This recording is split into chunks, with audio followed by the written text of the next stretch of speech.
Story Sketch YouTube channel. Please subscribe to watch and like to share.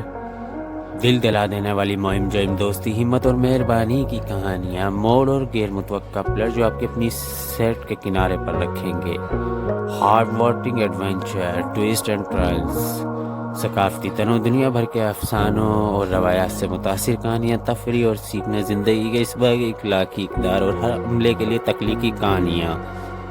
Into the world, imagination and the adventure with unique cartoons.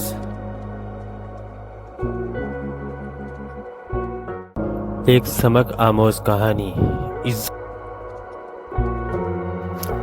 ایک چھوٹے سے گاؤں میں ایک درزی رہتا تھا جس کا نام احمد تھا. احمد نہایت ایماندار اور محنتی انسان تھا. وہ ہمیشہ اپنے کام کو بہترین طریقے سے انجام دیتا اور اپنے گاہکوں کی عزت کرتا.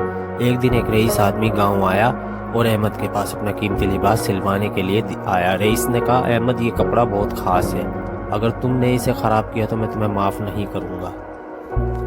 احمد نے ادب سے کہا، جناب آپ بے فکر رہیں، میں اپنے کام میں بہت محتاط ہوں. احمد نے لباس سلنے میں اپنی پوری محنت اور مہارت کا استعمال کیا. لباس جب تیار ہوا تو رئیس اسے دیکھ کر بہت خوش ہوا. اس نے کہا، تم نے واقعی کمال کا کام کیا ہے، بتاؤ تمہیں کتنی مزدوری چاہیے. احمد نے کہا، جناب جو مناسب سمجھے دے دیجیے. رئیس نے احمد کو مزدوری کے بجائے ایک سکہ دیا. احمد حیران رہ گیا لیکن کچھ نہ کہا اور سکہ لے لیا. کچھ دن بعد رئیس ایک بڑے شہر گئے اور وہاں اس لباس کو پہن کر ایک تقریب میں شرکت کی. سب نے رئیس کی تعریف کی اور پوچھا کہ یہ لباس کس نے تیار کیا ہے. رئیس نے احمد کا نام لیا اور بتایا کہ یہ لباس ایک چھوٹے گاؤں کے درزی نے سلا ہے. یہ سن کر ایک بڑے تاجر نے رئیس سے کہا، مجھے اس درزی کا پتہ دو، میں اسے اپنے شہر لے آنا چاہتا ہوں تاکہ وہ میرے لیے بھی کام کرے.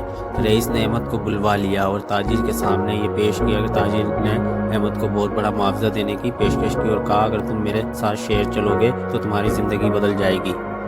احمد نے ادب سے جواب دیا، جناب میں اپنی عزت اور ایمانداری کو پیسوں کے لیے نہیں چھوڑ سکتا. میں اپنے گاؤں میں خوش ہوں اور اپنے کام سے مطمئن ہوں. یہ سن کر رئیس اور تاجر احمد کی ایمانداری سے متاثر ہوئے. رئیس نے اپنی غلطی تسلیم کی اور احمد کو اس کی محنت کا پورا معاوضہ دیا.